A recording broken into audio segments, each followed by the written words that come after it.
Thank you so much for joining us this evening. And thank you, Allison, for welcoming everyone. I hope this is a really comfortable and relaxing evening for you. Oh my goodness, we could talk, share, converse easily till midnight on all of the amazing ways that we can find 19th century military records. After I titled this presentation, I thought to myself, I really should have called it an overview of sources for 19th century military resources. But I think that was too many sources in the title because, oh my goodness, there are so many things that we're just not going to touch on this evening because I wanted to present you with ways of finding things that may be a little bit off of your beaten path, if you will, maybe a little bit off of what you normally look at to find your ancestors' military history, to find your story in their military activities. It's an amazing time that we live in. There are so many resources available to us. So what we are not going to talk about this evening, I'm going to cover real quickly.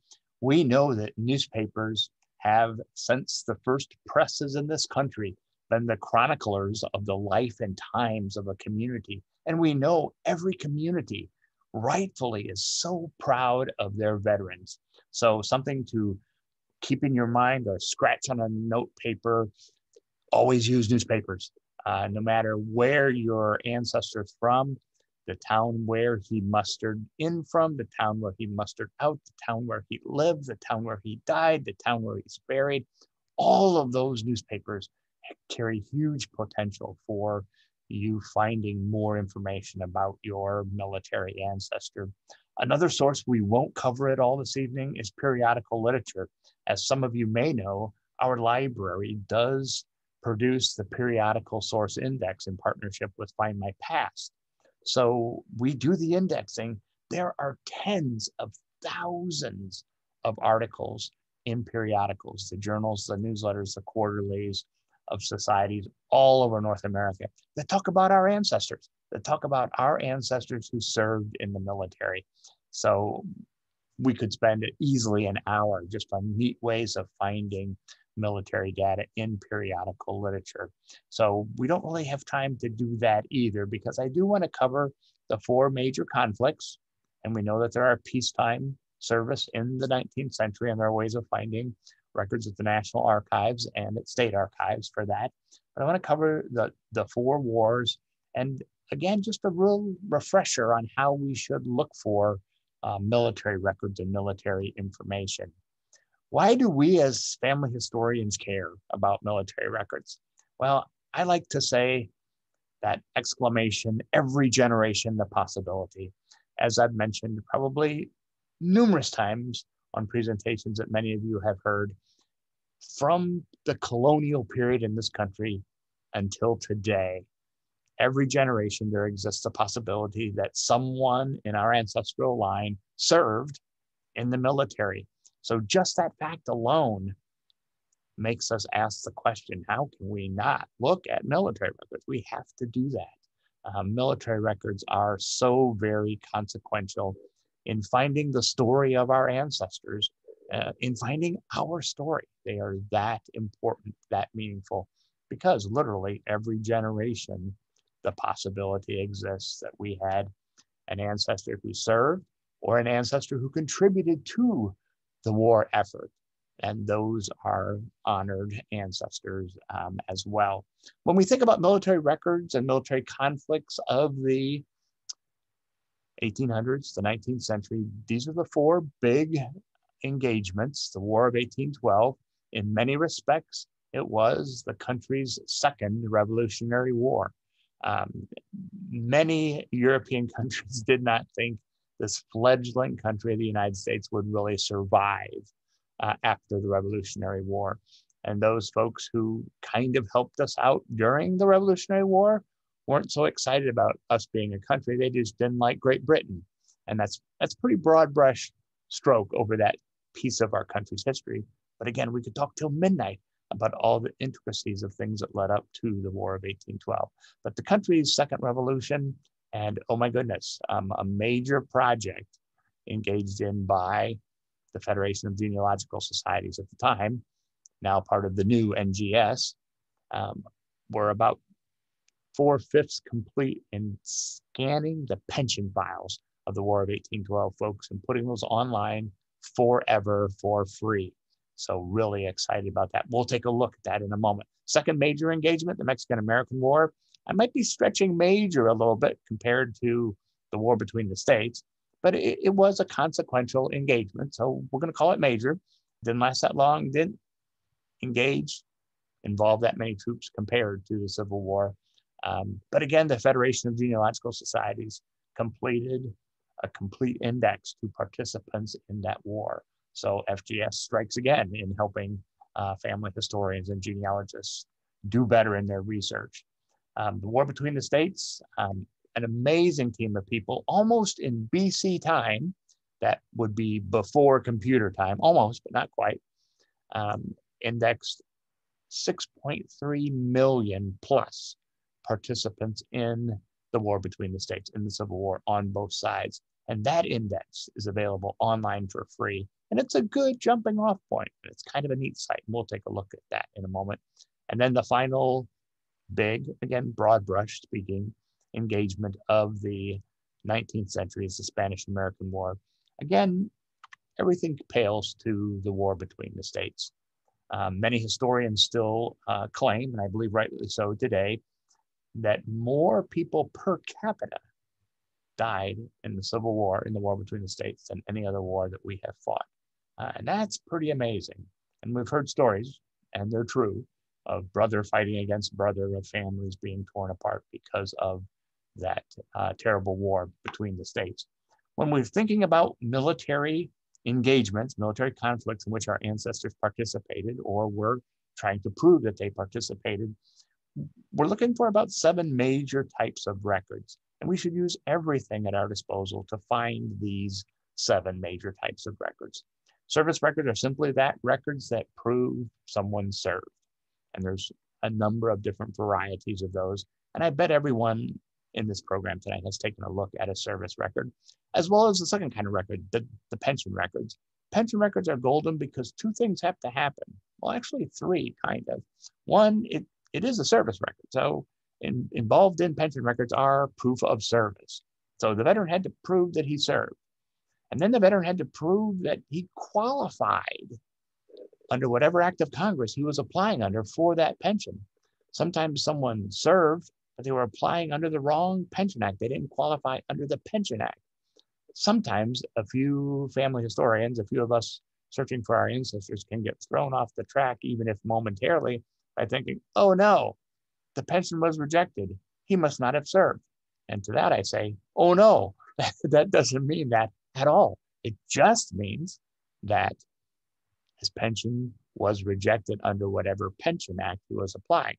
Now, it is possible that it was also rejected because he didn't serve, but we can't assume that. As good historical researchers, we don't assume anything. We look for facts. There's amazing details in rejected pension files.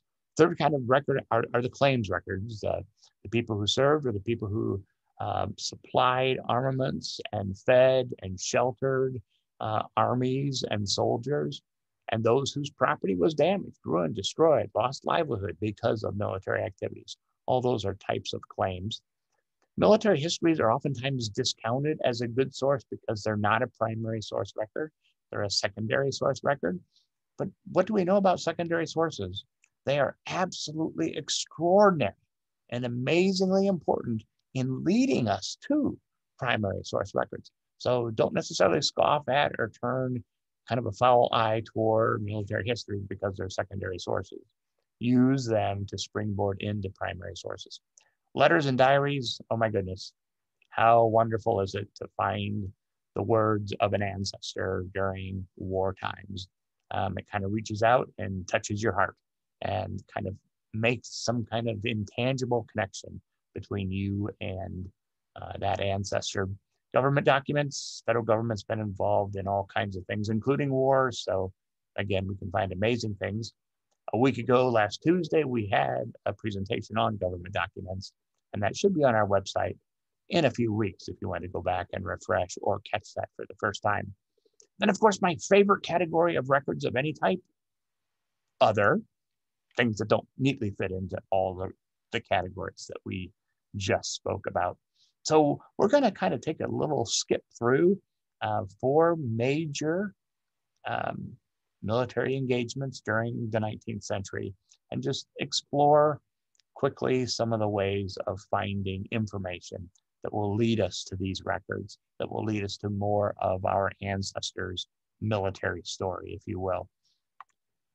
Strategies that we should use in finding records. We're going to hit a lot of, well, all freely accessible databases tonight. I've put Ancestry and Fold3 at the bottom of this slide.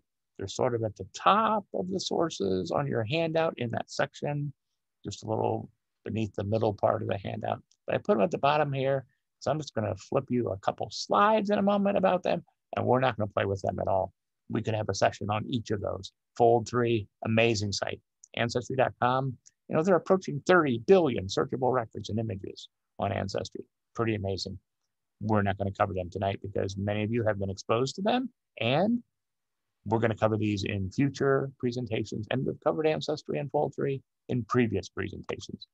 So this is what the Ancestry splash page on an institutional account looks like. And notice the red box, search military records. Oh my goodness, thousands and hundreds of thousands of records are searchable on Ancestry. You'll want to do that if you're doing military records. Fold3, which is an Ancestry property, also tens of millions of records, and it's on the Fold3 site where the War of 1812 pensions exist for free. That's one of the major things on the Fold3 site that you, anybody, anywhere, you can access for free. And the deal in helping fund that project and having Fold3 be the base, if you will, the receptor of that information, those digital images, is that those images would be free forever. And then Family Search, the Family Search Wiki in particular, and that's included on your handout. Too often, we as researchers don't take advantage of the great knowledge, and I'm telling you great knowledge, perfect, no, but great knowledge that's on the Family Search Wiki. To use bad English, as I like to do, I love this phrase, you can't not look at it, which correct English would be, you have to look at it. Sometimes they're not the most exciting layout, like this one here, but oh my goodness, the links that are on here. So United States Military Online Genealogy Records. If you ever have insomnia and you want to take a look at all these various wars from Revolutionary time period up through the late 20th century, great place to go. And then I have an outlier site. I'm sure some of you would be disappointed if I didn't show you the site. This is sort of the new look of our military heritage website. This is a minuscule percentage, infinitesimally small percentage of what you will find on Fold3 or Ancestry. But most of what you find here on this page is not available anywhere else because we like to consider this website, our military heritage, this free part of the Genealogy Center's website, we like to consider this the safety net under the wire. So all kinds of large information aggregators are putting National Archives records, state archives records. A lot of these data sets that are linked on this page are things out of our collection that are copyright clear, and most importantly, and most preciously to me, material that individuals have contributed to us for safekeeping and for presenting to the world, things that you're not going to find on large information aggregators. So we're kind of taking and providing a spot for the small, the rare, as in not many copies, if any other copies of this, and making it available so that when you go to do your research, you have access to Ancestry and Fold3 and Family Search, and also my military heritage, where you can look for information that might really advance some of your family lines or some of your military research. So let's get started. Here's the War of 1812 on Fold3, the War of 1812 pension file to be specific. 1.3 million, about 82 to 85% complete. Pension records.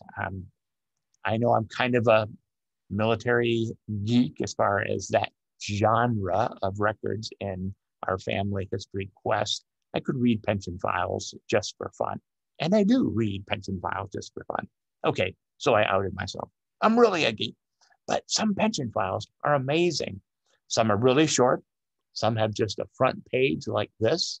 So here's Benedict Baldwin, tells you a little bit of his service information over here on the left-hand side. Here's his specific information, enlisted, discharged. So you have a little bit of context where you can begin to do some searching, and sometimes a few other survivors relief pension documents that again verify and document the service, kind of where my mouse is rolling around down here toward the bottom of the screen. And then there are other people like William Sampson. His pension file is 57 pages long. There are War of 1812 pension files that are into the 200 pages long. And I know we all kind of lust for those large files because what do you find in those large files? And one of my favorite answers to a question like that is yes. What do you find? Yes. You find all kinds of evidence of what the individual did during service. But if the individual is deceased, you may find lots of documents about survivors, dependent, widow, filing for relief or pension activities. You'll find family documents, marriage certificates, death certificates, all kinds of amazing things that can give one first cause for pause, but also a lot of great information from which you can go and seek other data and other records. So the top and the bottom of an 1879 letter. So this is War of 1812 pension, October 21st, 1879. So these pension files go on for some period of time. Crossed out what pension act he was filing it under and wrote the correct one, basically indicating which regiment he served with. Another top of letter, 1887.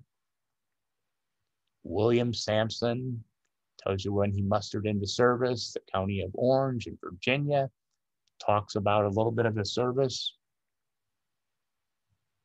Letter, Franklin Sampson, respectfully, Franklin Sampson. You think there's a relationship there? Here's just a copy of a marriage certificate that was in the file, in the pension file. So amazing amounts of record. And these are free. So it'll be probably 1.6 million pension files available for free for the War of 1812. So it's well worth the look to go to Fold3 to find this file. What I'm going to do with each of these 4 engagements is I'm going to give you one little record out of our military heritage. Not completely, but I think more often than they should be, the military society publications are kind of overlooked by many genealogists. And these can have amazing amounts of information in them. Yes, they are secondary sources, so it needs to be verified. But oh my goodness, wouldn't you like to have a container or a folder of information to verify than having like an empty folder with nothing in it? So one of the books that we had in the collection here at Allen County in the Genealogy Center is the Military Society, War of 1812, Annals, Regulations, and Roster. And you can see the title page there. And I've just taken a couple screenshots out of there. Here's an individual who's a member. He's the son of, and you read that information. Next screen, I really like this first one. So here's Horace Gallatin. He's the great-grandson of this person, the great-great-grandson of this person here, Ebenezer Stevens. So in one publication that's late in the 19th, early 20th century, you have a tie all the way back to the Revolutionary War and an original member of the Society of Cincinnati, a military organization that is having to do with people who served in the Revolution, the American Revolution. So, oh my goodness. So one publication. One of the things about all of the print materials on our military heritage, they are OCR. OCR isn't perfect, but oh my goodness, you can search inside the texts of all of these printed publications. We haven't quite perfected searching handwriting yet, but neither has anyone else. So, but we're all working toward that goal. So a quick snapshot, War of 1812. You have this wonderful growing to completion pension index online, thanks to the Federation of Genealogical Societies, and an example of what you can find in our military heritage. So moving up to the Mexican War, the Mexican-American War, again, thanks to the Federation of Genealogical Societies, we partnered again with the National Park Service and put together a soldiers and sailors database of individuals. This has a little more robust information than the Civil War file that was put together in the mid to late 1990s, which seems like forever ago. And taking a quick look at, I split this into a couple columns, but Thomas Jennings, again, you have a lot of good actionable information. Enlisted soldier, 28, blue eyes, brown hair. By today's standards, a short little guy, 5'8", a laborer, tells you where he was born. Galway, year of enlistment, date of enlistment, city of enlistment, term of enlistment, infantry, Company F, 2nd Infantry. And then you have down here a deserted date. Now, I picked this one on purpose. I was looking for a record that had a deserted date because sometimes people are automatically taking a, let's call Webster Dictionary definition number 1 under deserted. Not every soldier that's marked deserted on a service record actually did desert, or there was a misunderstanding. So some people kind of like hide this part of their military past. There's no need for that. We don't know the life someone was living, and maybe there were real issues at home, or maybe the individual was having real issues, and there was cause for not being around. And maybe the person really was wounded somewhere, in a hospital somewhere. We just don't know. So I just make that as a sort of sidebar comment that, own the data, own the ancestor. There's nothing that should make anyone pause if there's a deserted date, because we should really explore what the circumstances of that supposed desertion date were. It helps complete our story. So I want to introduce another source of records for military, and I have them on your handout together as Archive Grid and the National Union Catalog of Manuscript Collections. A lot of people know that as NUTMUC, but when you say NUTMUC to someone who hasn't used it before, they think you're gone into a foreign language or something. But Archive Grid and NUTMUC, the National Union Catalog of Manuscript Collections, are free places on the web where you and I can find manuscripts. And I think they're places that make manuscripts a little more digestible. If someone walks up to you and hands you, let's say, a paper box full of papers in folders and says, here, find the one that you want, we'd be kind of like, oh, well, isn't there something easier? I'm not sure I want to go through these. So NUTMUC and Archive Grid lead us to places that have organized collections of manuscript collections, have created calendars and lists, and in the case of NUTMUC, catalog records that help us discover more easily what might be in a set of manuscripts. So Archive Grid, I put in a very, very broad search, Mexican-American War, 7,000, and I can boil that 7,000 down to just over 1,000 by adding a state to it. So I put Mexican-American War, Tennessee. Now we're down to 1,284. If we were really looking for an ancestor, we would drill down even further with more descriptive terms. But I wanted to pause here to show you the top 2 records. So the first one there, Mexican War Veteran Payment, electronic resource. We as genealogists, we love to see that because electronic resource means I can get this online. I don't have to travel anywhere, write anywhere, email anywhere. I just click on a link and get it, typically. And then right underneath it, the first one is for a single person. Right underneath it is a muster roll. Again, electronic resource. Let's take a quick look at those. So we click on the detail and we see under the details that it's a payment to George Washington McKenzie for service in the 5th Tennessee Infantry Regiment in the Mexican-American War. Not a whole lot of detail is given there. There are some related sources down toward the bottom of the screen there. It's right off the Tennessee State Library and Archives website. Remember a little bit ago, we had someone from the Tennessee State Library and Archives speak to us. He did a great job. He probably covered 0.5% of 1%. of all the data they have there. They've done a fantastic job of putting their materials online. So we click through to see this one receipt for payment. That's kind of cool if that's your ancestor.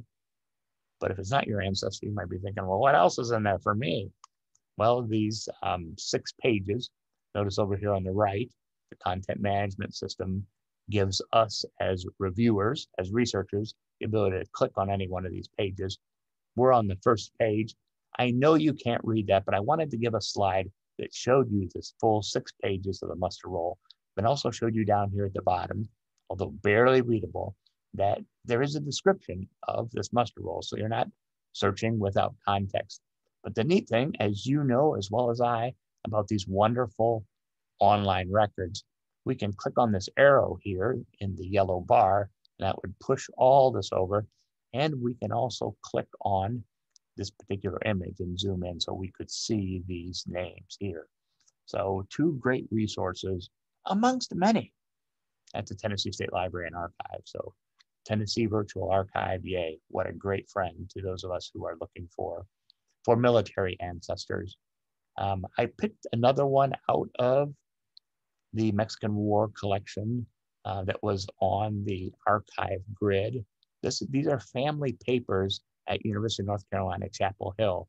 And isn't it neat that universities, archives, libraries have done great cataloging through these manuscript silos like Archive Grid and NUTMA, such that we can search and get some context for who's going to be in this paper or in this manuscript collection. Who would have known? McClanahan and Taylor papers, 1829 to 1868. Nothing in that title screams at you Mexican War, but down here in the details, there's 37 items in this manuscript collection, and it does indicate involvement in the Mexican War. What that is, we would probably have to take a look more carefully at the papers. Lucky for us that Archive Grid, NUTMA, the entities that contribute to those 2 data silos, do catalog their manuscript collections. So again, we see the abstract here. We can click on Collection Overview here on the left, subject headings, biographical information about these 2 families, and that biographical information may indeed lead us to where we might go for military data, where else we might go. So neat to see as we continue down that record. Contents list, there are 5 folders, well, actually 7 if you count the top and the bottom one, but it tells you date-wise what's in each folder. If I were researching this, folder number 3 would get my attention first, and then I'd move on to the other folders depending upon how much time I had and what folder 3 actually gave me as far as military data. But all this you can find out ahead of time online. You can see what you might be interested in. As I've joked over the years with people who would just rather show up at an archive and say, hey, got anything on the Taylor family and the Mexican-American War? Or, hey, do you got anything on the Mexican-American War? I can tell you, you'll get much better attention and much more precise attention, whether you communicate electronically or in person. If you take a look at a container list like this and say, I would like folder 3 out of the McClanahan and Taylor family papers, that's kind of impressive to an information professional like, oh, this person's done a little bit of homework. I can fill this request. So just a word to the wise, if you will. But neat stuff on Archive Grid. Another example from our military heritage, our library actually published a few days ago, as in years, the story of a Hoosier in the Mexican War. Now, some people might look again askance at these. Not only are they secondary sources, but what's the chances of it being your Hoosier ancestry in the Mexican-American War? Well, all I have to offer as an answer is context is king. So knowing the life that our ancestor would have experienced in the Mexican-American War through someone else's story is important and may lead us to other sources. I wish we had more time to explore that this evening, but it's a truism. It will help you a lot. Sometimes we focus so hard on our specific ancestor that we ignore to our detriment hints and tips and other pieces of data to could really fill in our story. So just an example of another type of material from our military heritage. So War Between the States, the Civil War, again, I know I sound like a broken record, but the Federation of Genealogical Societies, prior to merging with the National Genealogical Society, really did a lot of heavy lift, good work for the genealogical community. And this was one of the big projects. There were so many people that contributed so much to what's called the Civil War Soldiers and Sailors System. And you see 6 icons that are taken right from the Civil War Soldiers and Sailors System website. There's a data file for soldiers, 6.3 million Confederate and Union soldiers listed here. There's a data silo for sailors, and these are African-American sailors. So why only African-American sailors? Well, because of the segregation in the military services, you're able to have data sets that survive. And the data set for African-Americans who served in the Navy during the War Between the States is extant and is separately indexed and has a lot more data, which is awesome. Regiments, there are some regimental histories from the Civil War Battlefield Foundation. Cemeteries is really kind of a misnomer, or maybe I should call it an aspiration. There's only one cemetery in here, which is kind of an accumulation of several burial grounds, some battles, and prisoners. So let's take a quick look at what this looks like. So if we search the Civil War Soldiers and Sailors System, this is a result screen for one veteran. And some people might say, geez, Kurt, big project and not a whole lot of data. Well, remember again, this was almost BC time before computers. Instead of having cloud sharing and online sharing, we actually mailed 3.5-inch floppy disks around the country, thousands of them, just to show you where we were at technology-wise. But you do get the unit name, the side, union, company, etc. Soldiers rank in, rank out. So soldier made some progress during the war. You get a film number, a National Archives film number.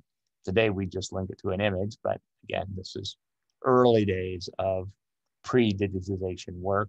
Notice under plaque number, you get some notes there. I think that really belongs down in the general note field.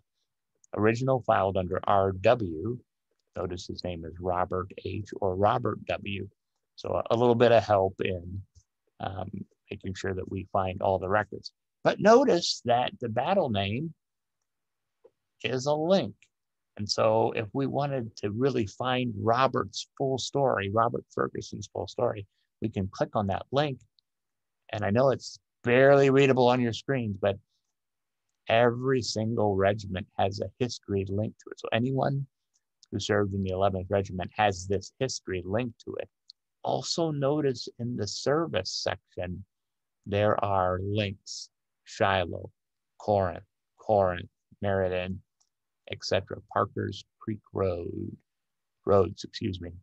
So if we clicked on Corinth, Mississippi, it takes us yet to another data set that shows us that battle, that campaign, if you will, how many forces participated in the divide between the sides and how many deaths there were in the divide between Union soldiers and Confederate soldiers, and then a description of the campaign or the battle. So now from that brief little bit of information we saw a couple screens ago, this information, we can link to this and link to this. And now we have a much fuller story of the ancestors that participated. This is a screen capture from the African-American sailors. Notice Benjamin Z. Scott, birthplace Brooklyn, 19 years of age, waiter, 5'3", etc. And then these are all of his muster dates and the vessels that he mustered on. So pretty cool. Some nice story information for Benjamin. The Civil War Soldiers and Sailors System cemeteries, again, really should be cemetery because it's just one, Poplar Grove National Cemetery. A number of us involved in the project continued to advocate at the time and continue to advocate today that make it a Boy Scout, Eagle Scout project. make it a service project, make it whatever and however you want to make it. We should be capturing images, and maybe we should partner with Billion Graves and Find a Grave to really get all of the Civil War cemeteries imaged and searchable online. But this one cemetery is searchable under that cemetery's link, and you'll get a little bit of information about the person and then a picture of their marker. And that's pretty awesome. I mean, from a little bit of data, all that linking to battle histories, unit histories, and for our ancestors, our veteran ancestors that are buried in the cemetery, we get more data and a picture of their stone. Pretty awesome. Pretty great set of information. From the genealogy centers, our military heritage, we have a number of small but unique Civil War diaries that are available for free on our website. All of our military heritage databases are available for free. So a little description here, the inside cover of the diary, born, resided, down toward the bottom, the unit that he served with, infantry, Illinois. In the memorandum section, talks a little bit about his enlistment, received his first installment of bounty here at the bottom, his payment. So most diaries are, how should we say this in contemporary terms? A little bit dry, a little bit dusty, dry, boring, because they talk a lot about the weather, because it was a hardship living outside basically with not necessarily the best of equipment and tents, etc. But reading through those, if this is your ancestor, I don't know about you, but I just get when it's someone even on a tangent collateral line related to me, it's like I'm reading the words of an ancestor who was there. I don't know, there's something about connecting those memories across generations. And every once in a while, in a diary, the person will mention someone or someone's, plural, else, and maybe give you a little bit of information about the activities the unit was involved with. Can be kind of cool. Can be kind of cool in putting the story together. So moving on to the Spanish-American War, there's no big, great data set yet. Maybe the new NGS will pick up the great tradition, the absolute fantastic tradition of the Federation of Genealogical Societies, and do a Spanish-American soldiers and sailors database with the National Park Service and make those records available. But Family Search has the index to service records for the war, the Spanish-American War, or War with Spain, available.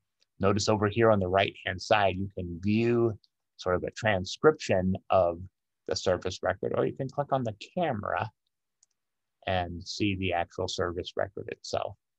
Again, not a terrible amount of information, not a terribly large amount of information, but still, if that's key, now that's searchable, and now we can begin to at least pick up those pieces of the family story.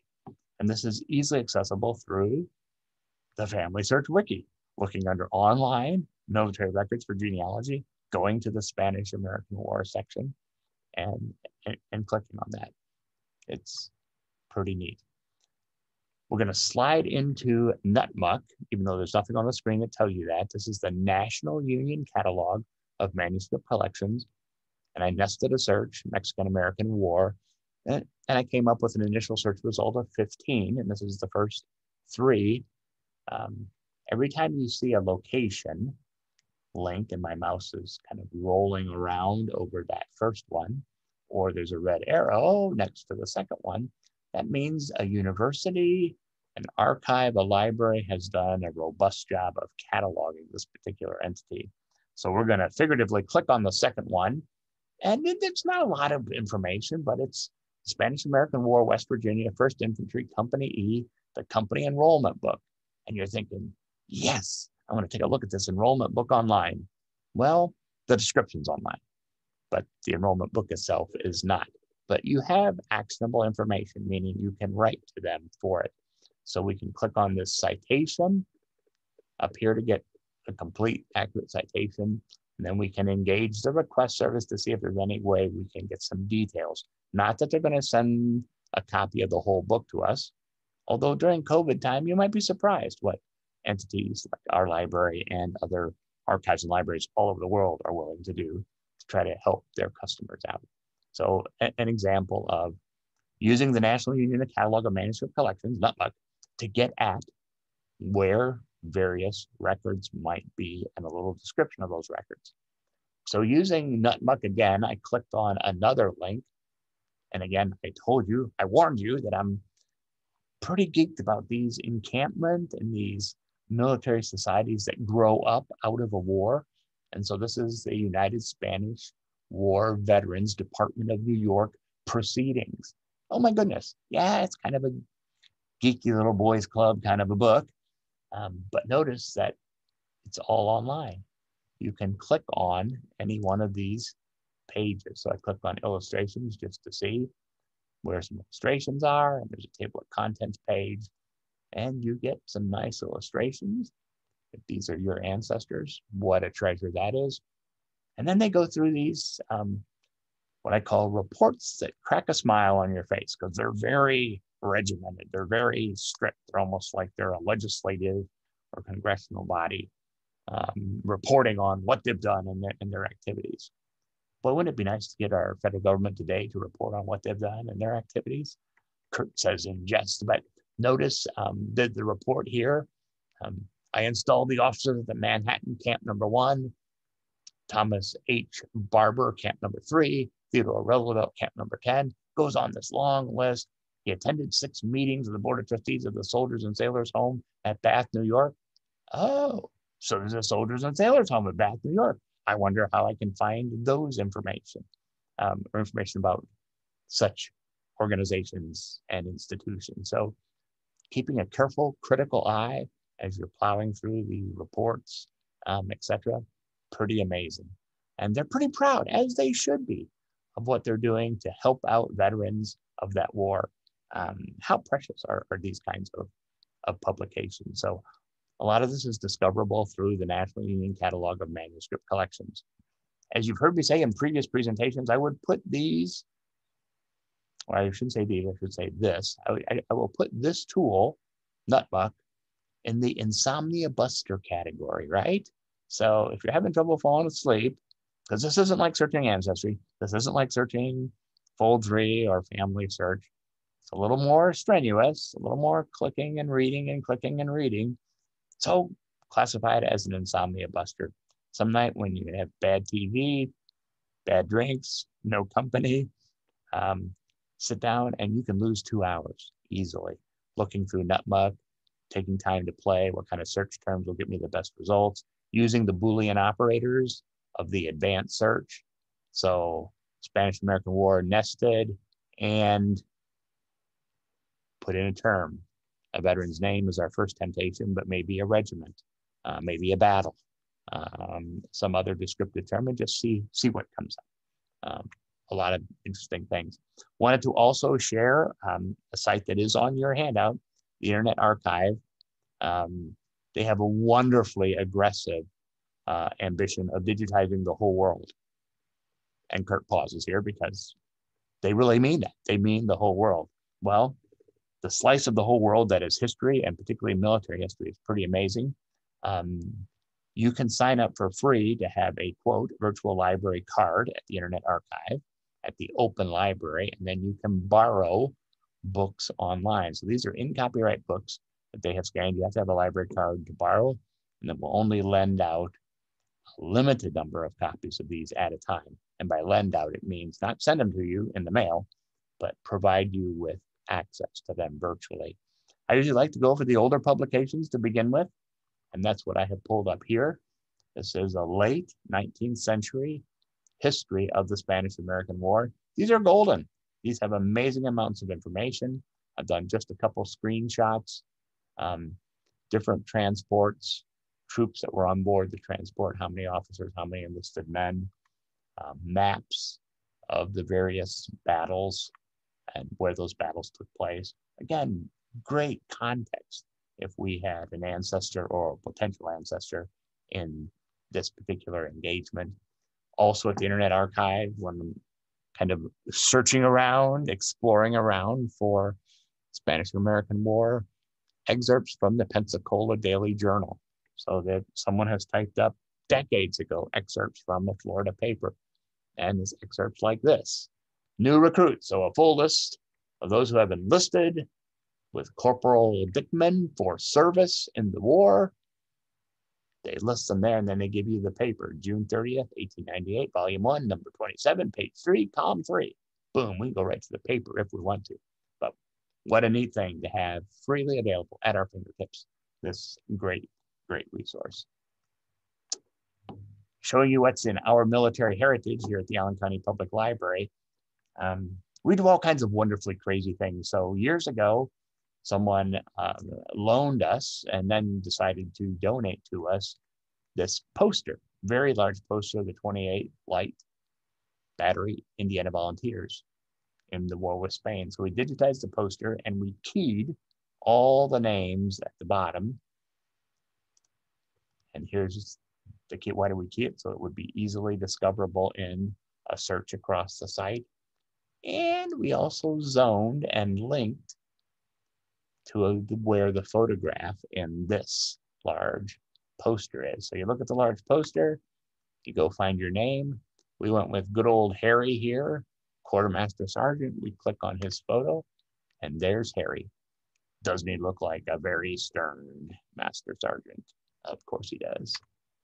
So it kind of wraps up our quick, very quick journey through those 4 major engagements of the 19th century.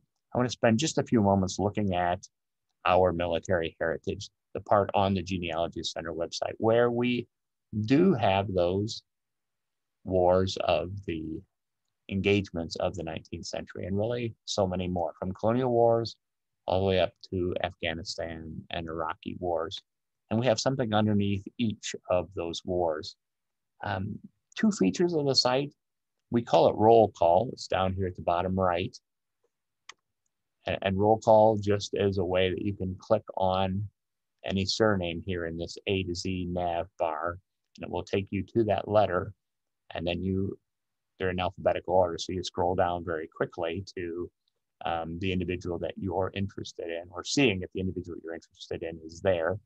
This is all included, though, in a federated search across our military heritage, and that's what's right here. Search our military history. So you can search across the entire set, or you can search across any one of the classifications or categories that we have. It's just a really neat way to look at a very small set compared to almost anyone else. But it's things you likely won't find in many other places, and many of them are things you won't find any other places. So I wanted to entice you, tease you a little bit more with a few examples. So this is from World War II. We had a photograph that was donated to us with writing on the back. So we keyed the writing. So again, it would be searchable. So you can discover this through the federated search, kneeling, front row, middle row, and last row. And it's a photograph of these individuals. A little grainy, but if you don't have any photograph of an ancestor, this is golden. This is really golden. I have a picture of my father in uniform.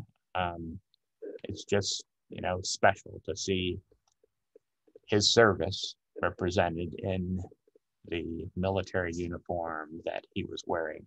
You always feel a sense of pride.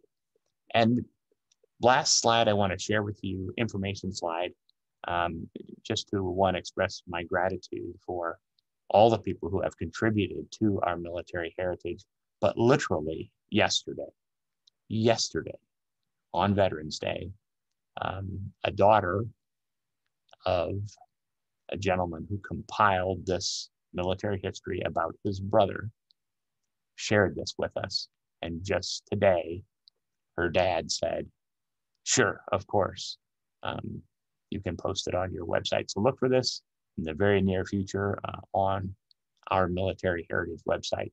And then the beautiful email that he sent to his daughter that she shared with me He never published this. He made copies for one family reunion and the immediate family, his daughter, his brothers and sisters, and nephews and nieces, period. So we feel so honored that that family shared it with us, and we can guarantee that it will live forever and be available for researchers forever. So that kind of in a nutshell is our military history.